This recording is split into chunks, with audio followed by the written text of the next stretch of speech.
Follow breaking news, the death of Cowboys defensive end Marshawn Kneeland. DPS tells WFAA that troopers tried to make a traffic stop last night when Kneeland refused, leading them on a chase. Before we get into this story today, I need you to hear something. These are the words of a 24-year-old man standing at his mother's funeral, trying to make sense of losing the person who meant everything to him. Man, y'all can hear me? For sure. It's crazy, because, growing up, she was always there for me, always going to all my games, them cold nights, like just always there for me. It's definitely tough. You just never expect something like this. I know she was always helping me out with everything, anything I needed with school, anything I needed with just life in general. I knew I could always call her, text her, and everything. She was basically there for me for everything. And I know Catalina, she also got me a bear with a voice message that my mom sent me. And the voice messages definitely hold dear to me just because it was Christmas last year. Basically just her telling me that she loved me, and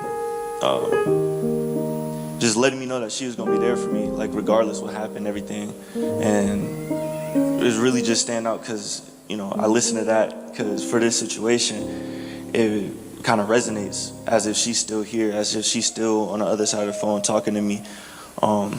There's a lot of crazy things that's been going on recently. Just with me getting invited to the combine and this and that, and Senior Bowl. We were supposed to get her to come out to the Senior Bowl, and a lot of things happened where she couldn't do that, and we were supposed to be like, okay, we finna go to the draft day party. And the thing that helped me go on was just like, okay, we got time. And obviously this was unexpected and nobody knew that this was gonna happen, but man, I wish if I can go back in time, I would have definitely found a way for me to go see her come see me. And it tore me apart.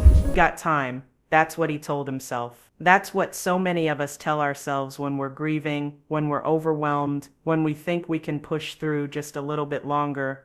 But sometimes, time runs out faster than we ever imagined. February 2024, Marshawn Kneeland stood at his mother's funeral. Wendy Kneeland had passed away suddenly, just 2 months before her son would be drafted into the NFL. The dream they built together, the sacrifices she made as a single mother raising him in Grand Rapids, Michigan, all of it was about to pay off, and she wouldn't be there to see it. 20 months later, in November 2025, Marshawn Kneeland would be gone too, and the whole world would be left asking, how did we miss this? How did a young man who seemed to have everything, who was living out his dream, end up in a place so dark that he couldn't find his way back? Today we're talking about Marshawn Kneeland, not just the football player, not just another tragic headline. We're talking about a son, a brother, a teammate, a young black man trying to carry grief that was too heavy for anyone to carry alone. And we're talking about it because somebody watching this right now might be carrying that same weight. Somebody might need to hear this story to understand what they're seeing in their own family, their own friends, their own mirror. So let's walk through this together. November 3rd, 2025. Monday Night Football. Dallas Cowboys versus the Arizona Cardinals. O'Donnell has it blocked. Into the end zone in a race. And a touchdown. Sam Williams blocked it. Kneeland the touchdown. Watch this moment. Marshawn Kneeland, number 94, defensive end, races into the end zone, dives on that football, scores his first career touchdown. Look at his teammates mobbing him, the joy on his face, the celebration. As a defensive player, scoring a touchdown is rare. Scoring a touchdown. Into the end zone in a race. And a touchdown. Recovering a blocked punt in the end zone, celebrating with his teammates. Kneeland the touchdown. The commentators are excited. His coaches are celebrating. After everything he'd been through, after fighting his way from being a 2-star recruit to a second-round NFL draft pick, Marshawn Kneeland was having his breakthrough moment on national television. But here's what nobody watching that game understood. And honestly, how could they? That celebration you just saw, that joy, it was real. But it was also sitting on top of pain that had been building for 20 months. Because the one person he wanted to share that moment with, the one person he did all of this for, she'd been gone since February 2024. Now, to really understand what was happening in Marshawn's heart that night, we need to go back to where this dream really started to come true. Back to April 2024. 2 months after his mother passed, this is the actual phone call when the Dallas Cowboys drafted Marshawn Kneeland. And I need you to listen carefully to every word, because there's a moment in this call that's going to hit different once you know the full story. May I speak to Marshawn, please? Yes, sir. Marshawn, this is Will McClay from the Cowboys. I got somebody that wants to talk to you here in just a second. For sure. Hey, Marshawn. Hey. Marshawn, well, first of all, we're going to put a star on that helmet. Yes, sir. Sure had a lot of really complimentary things that been said about you over the last few weeks as we've been in this evaluation process, but we are excited about you being a Dallas Cowboy. For sure. Thank you. Marshawn, Mike McCarthy, congratulations. Thank you, boss man. I appreciate it, man. Hey, man, I can't tell you how excited we are. You're a phenomenal fit for us. Enjoy this day. It's a great moment, and I think you realize you're coming to a great locker room and a great organization. Yes, sir. All right, I won't man. let you down, man. Marshawn, it's Coach Zimmer. What's up? How you doing? Great, man. Great. Are you excited? Yes, sir. Yes, sir. We're excited to have you. Oh, I'm here, Coach. I'm here. I appreciate it, man. I just can't wait to get down there. Greg Ellis is going to say hi to you after he's done Sure. slapping fives with everybody. So enjoy this moment, soak it all in, hug mom and everybody else, man. It's well deserved. So thank you. Did you catch that? Hug mom and everybody else, man. But he couldn't because Wendy Kneeland had passed away 2 months before this call. She wasn't there to hug. She wasn't there to celebrate. The woman who raised him alone, who drove him to every practice on those cold Michigan nights, who sacrificed so he could chase this dream, she was gone. Now imagine that. Your biggest dream is coming true. Coaches are calling, congratulating you, telling you to celebrate with your family. And the one person you want to celebrate with most, the one person who made all of this possible, you can't reach her ever again. That's what Marshawn was dealing with from day one in the NFL. Not just the pressure of performing at the highest level of football, not just adjusting to life in Dallas, learning a new playbook, trying to earn playing time. He was doing all of that while carrying grief that hadn't even begun to heal. And here's the question we need to ask ourselves.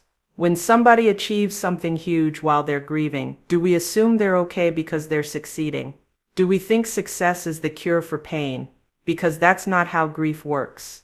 Let's go back to the beginning so you understand who Marshawn Kneeland really was, where he came from, and why losing his mother didn't just hurt. It fundamentally changed who he was. Marshawn Kneeland was born July 8, 2001 in Grand Rapids, Michigan, raised by his mother, Wendy Kneeland, in a single-parent household.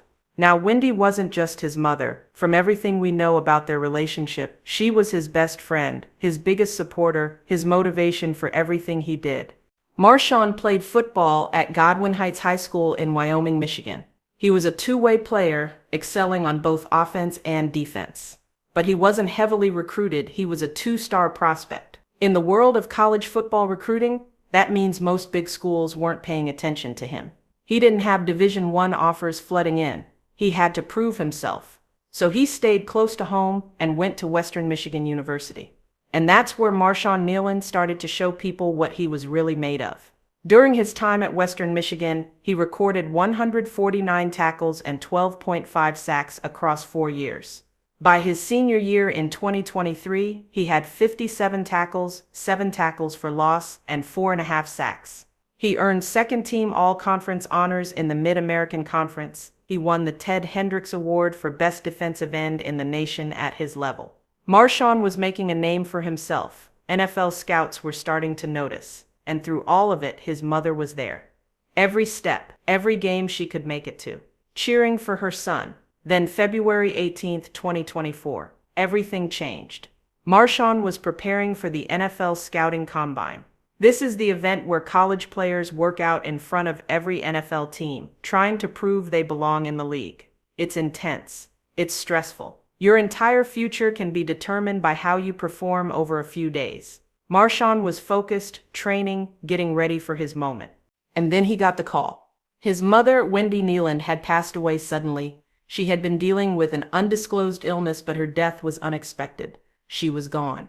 The woman who had been there for everything, who sacrificed so much as a single mother to make sure her son had opportunities, who was about to finally see all those sacrifices pay off when he got drafted into the NFL, she wouldn't be there to see it. We got time? That's what he told himself when his mother couldn't make it to the Senior Bowl. When they were planning for draft day. We got time? And then time ran out. How many of us have said that same thing? Put off visiting somebody we love because we're busy, because there will be another chance, because we got time, and then suddenly, we don't. Marshawn is also talking about a bear with his mother's voice message. His girlfriend Catalina gave him a teddy bear that plays a voice recording of his mother from Christmas, telling him she loves him and will always be there for him. He also got me a bear with a voice message that my mom sent me. And the voice messages definitely hold dear to me just because it was Christmas last year. Basically just her telling me that she loved me, and just letting me know that she was gonna be there for me, like regardless what happened, everything. And it was really just stand out because, you know, I listened to that because for this situation, it kind of resonates as if she's still here, as if she's still on the other side of the phone talking to me. There's a lot of crazy things that's been going on recently. After they laid Wendy to rest, they cremated her remains. And Marshawn did something that shows just how deeply he loved his mother. He got a necklace made that held some of her ashes. He wore it every single day around his neck, close to his heart, so that in some way she could still be with him for everything that was coming. So now it's April 2024, 2 months after losing his mother. Marshawn Kneeland gets drafted by the Dallas Cowboys in the second round, 56th overall pick. His dream is coming true, but it's bittersweet in a way most people can't imagine. He signs his 4-year rookie contract. He moves to Dallas. He starts training with one of the most famous franchises in all of sports, the Dallas Cowboys, America's team, the spotlight, the pressure, the expectations. And he's wearing his mother around his neck every single day. In an interview during his rookie season, Marshawn showed the necklace to a reporter. Listen to what he said. Got her ashes. You can zoom in on that, her birthday. It's so nice, man. He kept her close. Physically, every practice, every game, every moment of his NFL journey, Wendy was with him. Now his rookie season in 2024, Marshawn played in 11 games. He missed 6 games with a knee injury, but when he was on the field, he was making an impact. He recorded 17 tackles, 2 tackles for loss, 13 quarterback pressures, 1 pass breakup, and 1 fumble recovery. For a rookie defensive end, he was showing promise. But here's what we need to understand about Marshawn during this time. On the outside, to his teammates, to his coaches, to the fans, he looked like he was doing well. He was the guy with the big smile. The guy who brightened every room he walked into. That's what people kept saying about him after he passed. How positive he was, how much joy he brought. And I don't think that was fake. I think Marshawn genuinely was that person. But what we're learning now is that you can be both things at the same time. You can be the light in the room and still be fighting darkness inside. You can be strong for everybody else and still be struggling yourself. One of his former coaches, Greg Ellis, noticed something, and we're going to hear from Coach Ellis in detail later, but he said this about Marshawn during that rookie But last season. year, you know, Marshawn was a bright light in a lot of situations. You know, he was a real upbeat guy. But, you know, I did see some withdrawal stuff from him that kind of isolated. He would isolate himself sometimes. But, you know, just a little concern about it, but definitely nothing major that would have me to think that something like this would ever happen. Isolation, withdrawal, but nothing major. nothing that set off alarm bells. And this is one of the lessons we need to talk about. How often do we see someone pull back a little bit, spend more time alone, seem quieter than usual, and we think they're probably just tired, they're probably stressed, they're probably fine. We don't want to overstep, we don't want to make a big deal out of nothing. But sometimes that little bit of isolation is someone trying to hold it together. That withdrawal is them not wanting to burden other people with what they're carrying. That quietness is them fighting a battle they don't know how to talk about. So the question becomes, how do we know when to step in? How do we know when someone needs help versus when they just need space? And the hard truth is, we don't always know. But what we can do is check in, not once, not just when we notice something, but regularly, consistently. Let the people we care about know that we see them, that we're here, that it's okay not to be okay. Because here's what happened with Marshawn. His rookie season ends. He goes into his second season in 2025, and by all accounts, he's developing as a player. He's learning the system. He's working hard in the 2025 season. Marshawn appeared in 7 games before everything fell apart. He had 12 tackles and recorded his first career sack in week 1. He was progressing, building his career, and then came Monday, November 3rd, 2025. That game against the Arizona Cardinals we talked about at the beginning. The Cowboys are struggling this season. They're not having a good year. But in this game, special teams makes a play. Sam Williams blocks a punt. The ball is loose in the end zone, and Marshawn Kneeland, defensive end number 94, outruns everyone to dive on that football. Touchdown. His first career touchdown. As a defensive player, this is rare. This is special. This is the kind of moment you dream about. Look at that celebration again. His teammates mobbing him, the crowd going crazy. Marshawn running off that field with the biggest smile. But here's what we know now that we didn't know then. After that game, Marshawn reportedly broke down. He was emotional. He was missing his mother. Think about that for a second. You just had one of the best moments of your football career. You scored a touchdown on Monday Night Football in front of millions of people. Your coaches are proud. Your teammates are celebrating you. You should be on top of the world. But the one person you want to call, the one person you want to share this with, the one person who would understand what this moment means, because she was there from the very beginning, she's not there, and she never will be. That success you just achieved, it feels empty. It feels wrong. Because how can you celebrate when the person you did it all for isn't here to celebrate with you? Some people in the comments on other videos about Marshawn's story said something that really stuck with me. One person wrote, if he never got that touchdown, he would still be alive. Another said, that touchdown triggered everything he'd been holding inside. Now, we don't know if that's true. We can't say for certain that scoring that touchdown is what pushed Marshawn to his breaking point. But what we can say is this. Sometimes the biggest moments in our lives, the moments that should bring us the most joy, can also remind us of who's missing. And that reminder can be devastating. Grief has a way of showing up when you least expect it. It's not always at the funeral or in the quiet moments alone. Sometimes grief hits you when you're succeeding, when you're achieving, when you should be happy, because all you can think about is how much you wish they were there to see it. So Monday night, Marshawn scores his touchdown. He celebrates with his team, and although the Cowboys lose the game 27-17, but personally, he had a moment. Then Tuesday comes, Wednesday comes, the Cowboys are on their bye week, so the team is dispersed. Players are going home, spending time with family, resting. They're not together at the facility, they're not in meetings, everybody is scattered. And this is important, because when what happened next happened, the team couldn't come together immediately. They couldn't grieve as a unit. They were all apart, processing this tragedy separately.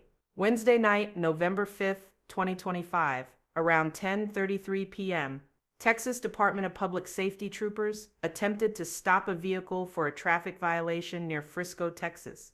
The driver didn't stop. A pursuit began. Frisco Police Department was called to assist. Now, we need to be very careful here with the details, because this is where things get sensitive and we need to respect what happened.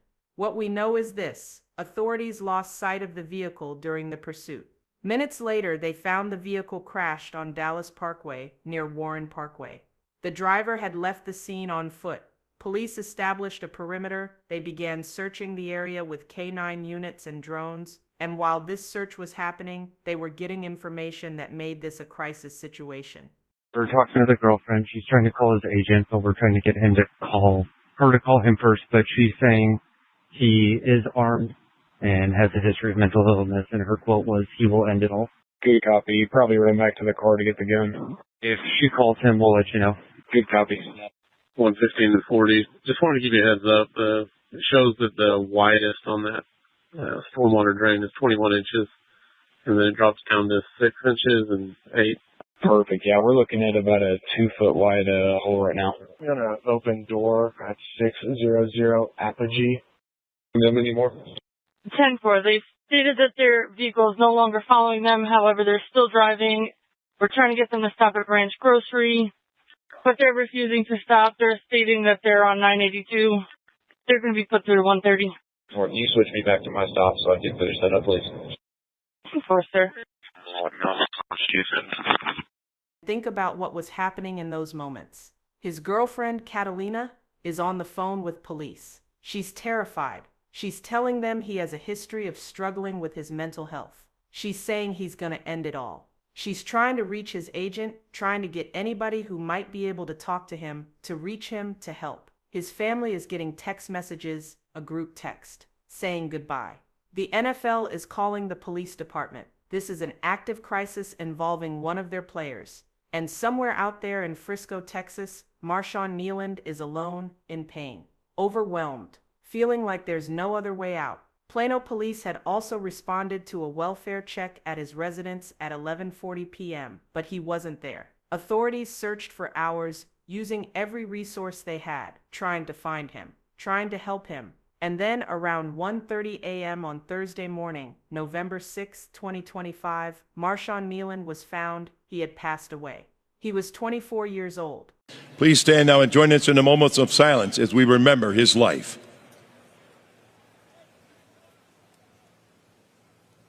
If you or someone you know is struggling and needs emotional support, please call or text 988. The Suicide and Crisis Lifeline is available 24/7 to help.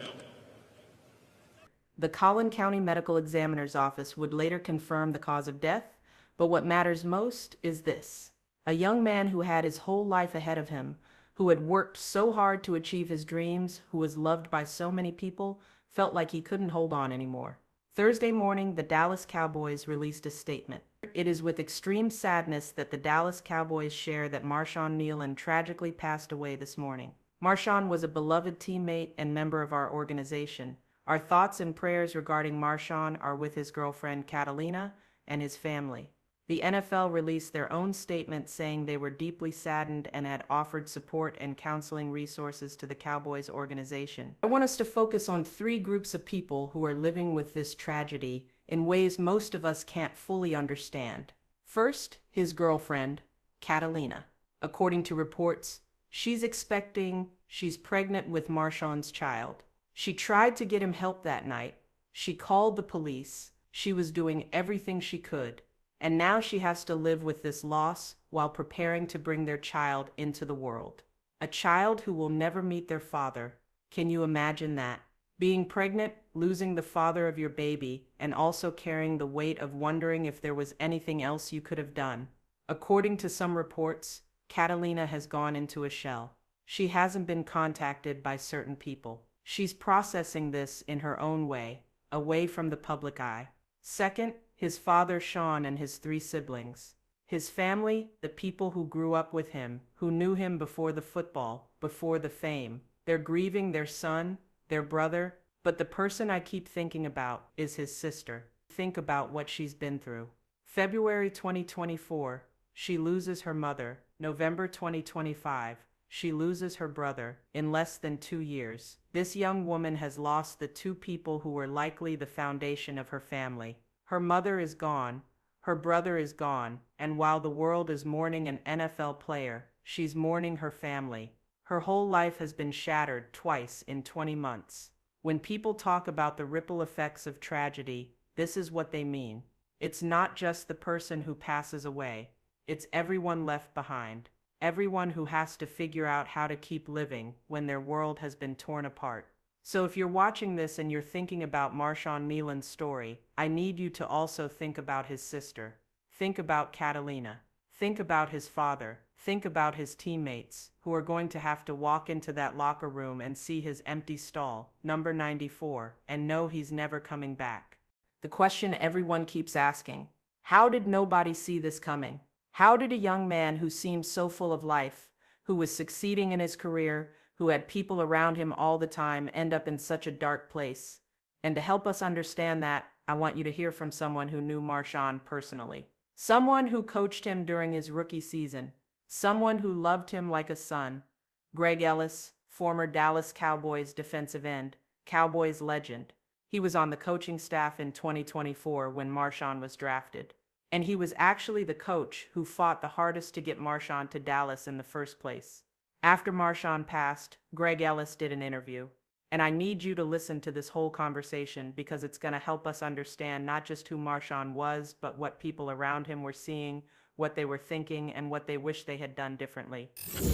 Greg Ellis, nice enough to join us. Greg, obviously a Cowboys legend, but also coached Marshawn Kneeland specifically last year, his rookie season. Greg, what was the last contact you had with Marshawn?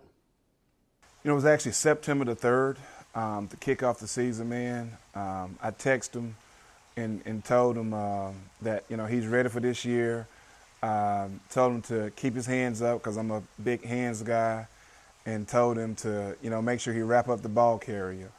And he responded back with a like and a yes, sir, and with some prayer hands. And so that was my last communications with him, personally. When you heard the news today, how shocked were you? I was shocked. And to be honest with you, I'm still shocked. I've had people close to me, die, and, you have that feeling like, could somebody please tell me that this is a big hoax, that this is a nightmare, that, a joke or something. But obviously that conversation, that word doesn't come. And so just extremely, extremely shocked, man, and just felt like, it was something else I could have done. I reached out to him and talked to him by text, like I said, September the 3rd. I try to make sure that the barriers are respected because I'm not coaching there anymore. But I certainly wish, I had followed my hunch and, continue to text him. As you know, he just, recovered a fumble for a touchdown. I intended to text him after that, and not to say that would have made a difference, but, I certainly wasn't going to do it. And, I certainly wish I had done it and really just staying in communication with him and helping him to go through, that transition from college to the pros, because it takes more than just your rookie season for that to happen. So, yeah, I just wish I would have did more. And Greg, I think that's such a difficult part for, whether it's in sports or just in general when there's a situation like this, for people to grapple with is, how could we not know, right? I mean, you've got this football team, you've got, hundreds of people in that building around this guy. He's in the spotlight. How could we not know? How agonizing do you imagine that is for this Cowboys team today?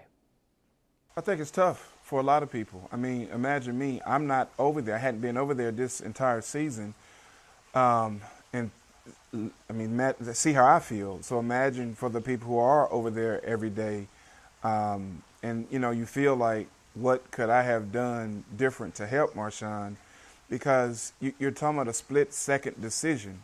And, for me, I feel like that split-second decision can be postponed, if you would, until that person is in a better mental space. And so if somebody, including myself, if we could have did something, a telephone call from me, and not to say that, hey, that's going to would have solved the problem, but, I guess it's just human nature. We all look back at ourselves and say, what could I have done to help prevent this? And I know everybody in that building, from the top to the bottom, feels the same way. obviously when you're on a football team as you and he were last year, you spend so much time together, you get to know each other really on a deep level, right, Greg? Because it's like you're living together during the season. How well did you get to know Marshawn Kneeland and also the people closest to him that he's leaving behind? You know, he has an adorable girlfriend. I don't know if they officially got engaged, but I know they were on the path to getting married, and we used to have conversations about him and her. And so that was the person that I got to know more about, you know, because we used to have team functions where they could bring their families over, and he would bring her over. Yeah, but, you know, knowing him was a once-in-a-lifetime opportunity for me. You know, he brightened every room that he walked in. You know, and that's why, you know, you say, man, when this kind of stuff happens, you feel like, you know, how could this happen? You know, it's just because he was a sunshine to a lot of people over there. And I know he was last year. Like I said, I hadn't had the opportunity to go over there this year. But last year, you know, Marshawn was a bright light in a lot of situations. You know, he was a real upbeat guy. But, you know, I did see some withdrawal stuff from him that kind of isolated. He would isolate himself sometimes. But, you know, just a little concern about it, but definitely nothing major that would had me to think that something like this would ever happen. That's one of the things I've been talking about all day with Marshawn is just being close to him as I've been, which is not nearly as much time as you got to spend with him, but the smile and the laugh, you know, resonate and they stick in my mind.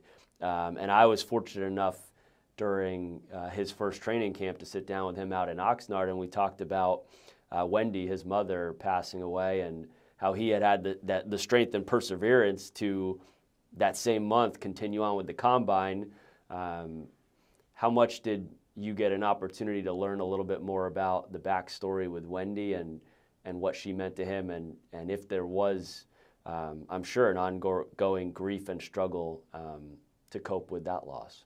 And you know, for me, I take the approach, I try not to, and pry is too strong of a word, but I try to just be there to be able to listen if a guys want to talk to me about something like that. And, you know, I certainly was there for him, but when I was over there, you know, he never brought that up to me, and so I didn't bring it up to him. But, you know, you can see that obviously that was forever to be a part of his life, if you would. And so I, you know, did my best to be there for him if he ever wanted to bring that up. And he didn't, you know. I mean, my dad has passed, and it's been when I was probably 18, 19 years old, and still to this day, you know, it still hurts me to think about him in some ways, and I have to be careful even now because I can break out and start crying. So I understand that can be tough, and so I certainly never bring that up with anybody, but just make sure I'm there if they ever want to talk about it. Just going off of that, you know, we see so much today, Greg, about, you know, in response to a story like this, people urging others, ask for help. How would you echo or amplify that message? Man, I'm going to, you know, I fall in line with everybody else. It's just, let's help each other out. You know, the world is a tough place. And I don't care how little money you have. I don't care if you're on TV every day, if you're never on TV, or whatever it is. We all have our struggles. And so we got to do a better job of, you know, helping each other out and not to be at each other's throat a lot. You know what I mean? You know, me, myself, man, I have taken on a role of a mental wellness activist, man. And I mean, we do a lot, you know, go around the country talking about mental health. And I learned a lot about it, you know. And so that's why I encourage people. Everybody's not an expert. I'm not an expert. I've learned a lot of stuff here of lately, but I'm a long way from being an expert. And I think even the experts are a long way from knowing it all. But I think just being able to check and knock on people's doors, people that you know, and it don't have to be a long conversation, but just, check, hey, how you doing, man? I'm just, everything good? And, just something to do a better job of communicating and let people know that I know you may be dealing with something, but, I may not have the answer for you. But if you ever need to vent, we can vent together, because I'm sure that I have something to vent to you about as well. And so I think the communities at large, we need to take that approach to this thing a lot more. Amen to that. I could not agree more. I do want to ask you about the football player, Marshawn, and Coach Zimmer, Mike Zimmer, was nice enough to spend some time on a call with us earlier today, and he singled you out as being really the guy on the Cowboys staff last year that was sort of like beating on the table that you wanted Marshawn Kneeland to be coming to Dallas. What do you remember about that and just loving this kid's game? It was the process of evaluating talent for the NFL. It's an ongoing process, as you know. And so when the scouts give us the information as a coach, they give us our position groups. And, of course, Marshawn was in there as a defensive end. And he caught my eye. And I would show the other coaches, hey, this kid, he has it, man. He's going to be something special. And they didn't understand why I was so high on him. And that's part of why Zim said what he said. But from the first day I saw him on film, I was like, dude, if we can get him, he's going to help us. And that led, and I fought for him all the way through. And everybody's like, man, I don't know. And I'm like, no, trust me. This guy, he can do it, man. And so right down to the bitter end, and we're in the draft room, and Jerry, I'm somewhere sitting in the complex, not in the war room with Jerry and Zim and all them, and I get a call, like everybody's calling me. Greg, come to the draft room. And I'm thinking, okay, what you need before the draft room? I go in, and Jerry is right there. Jerry says, Greg, is this our guy? Does this guy remind you of yourself when you were a football player as a young Greg Ellis? And I said, yes, sir, Mr. Jones, he does. He will be able to come in here and help us. And from there, they drafted him. And I get on the phone with him, congratulate him. And so that's probably what Zim was talking about. But yeah, he was my guy from day one. And I hate that coaching-wise it didn't work out for me to spend more time with him and help him to develop. And not any smash against the current coaches. I'm pretty sure they're doing a good job. But I wanted to spend time with Marshawn, man. And he was my project guy. And some of the other coaches would say, well, that's your son. I got one son, his name is Jeremiah, but Marshawn is certainly a close second.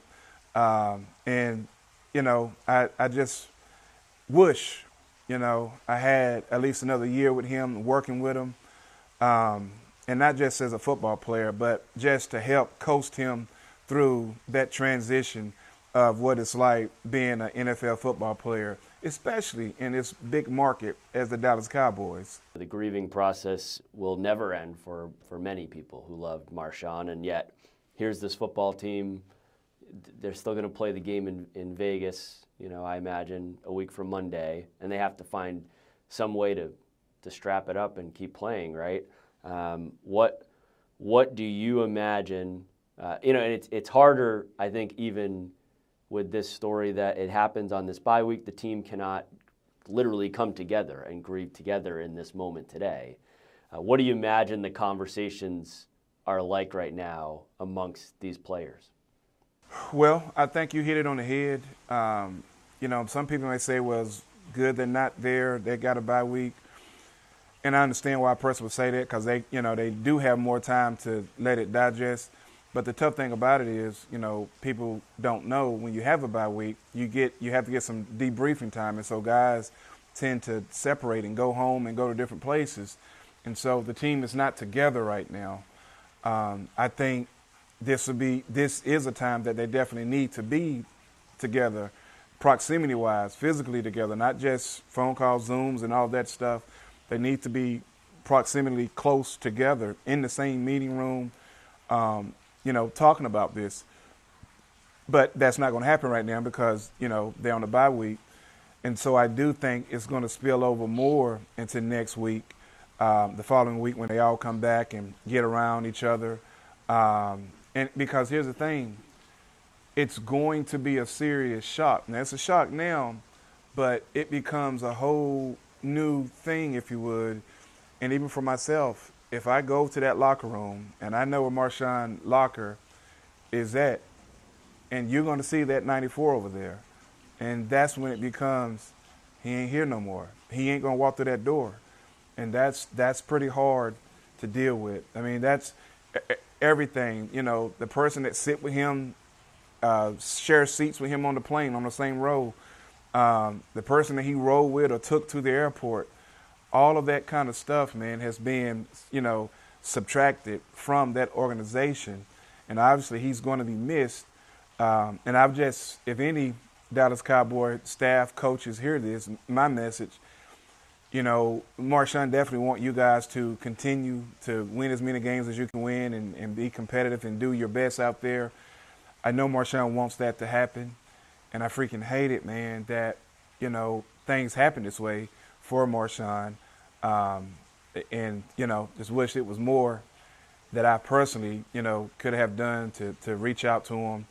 And that's it. Again, my prayers to his girlfriend and all his family members, and to the Dallas Cowboys organization as well, and especially to those players and coaches, and just keep playing for Marshawn.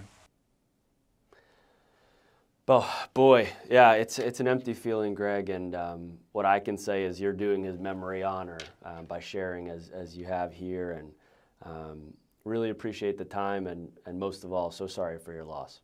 Yes, thank you, Jeff. On Monday, I watched Marshawn Kneeland score a touchdown on Monday Night Football.